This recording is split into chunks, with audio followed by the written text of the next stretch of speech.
Hey everyone, welcome back to another video. For today, we will be creating a passport picture friendly makeup look. For this makeup look, we want to look as natural as possible. For today, I'm just going to do a little bit of color correcting and concealing. I'm using the Popique Brighten UC3, which is medium peach, and this is what she looks like. Tap a little bit here, and then you wouldn't want to come too close under your eyes because that's going to cause you creasing. So just blend it out really nicely. Take your time. Oh, by the way, I am using the triangular precision brush in G07 from Get Ready With Me. I'm going to be so anal with the color correcting. If there would be any blemishes that would show, I'm going to be fine with that. My goal is to look as natural as possible.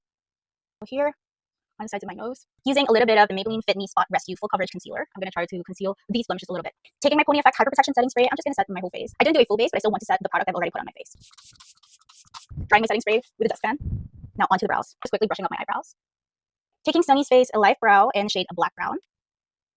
Sorry, the first one I used was a flexible sculpting grooming gel, and now I'm going to use Sunny's Face's Lifebrow Defining Pomade Pencil in Black Brown as well. I'm just going to define the tail since I have a short eyebrow. Extending the tail like that and defining the bottom part of my eyebrow.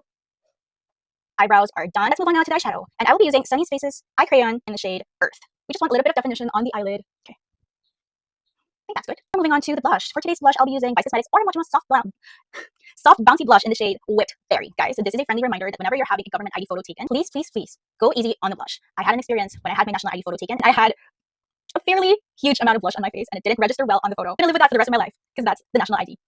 Period. Spread it out. Okay. We're gonna do a light bronzer, and for today I will be using the Sunny's Face's Healthy Touch Powder Bronzer in the shade Medium. Mix it together like that. Make sure to tap the excess off. I'm gonna apply that first on my forehead because I do have a high forehead. I'm using Strokes' brush in 05. Doesn't say anything, but I think this is like for sculpting. Blend out any harsh lines with a powder brush. Next is I'm going to apply mascara.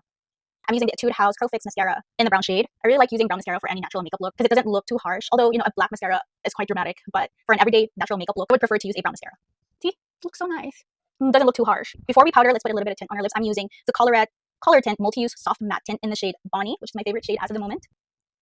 Looks so pretty. While that is drying, let's do our powder now. I'm using the Taliant The Ultimate Skin Master Still Touch Perfecting Powder in the shade Shell. It's actually one of my favorite powders in the local market. Tap the excess off. Lightly dab the brush on your face. Focus on the center of your face or where you get the most oily. Don't forget the sides of your nose. Really get in there. For the lip product, I would choose a matte product over a glossy one. The matte, the semi-matte, soft matte, whatever matte that is, it looks more natural on the picture compared to a lip product that has a glossy finish. So for today, I decided to go with BLK's Pillow Matte Lipstick in the shade Pink Shore. Lightly dab that on my lips like that. This is still in the old packaging. And there we go. And that is it. Don't forget to set your makeup. Let's go back in with the Pony Effect Setting Spray.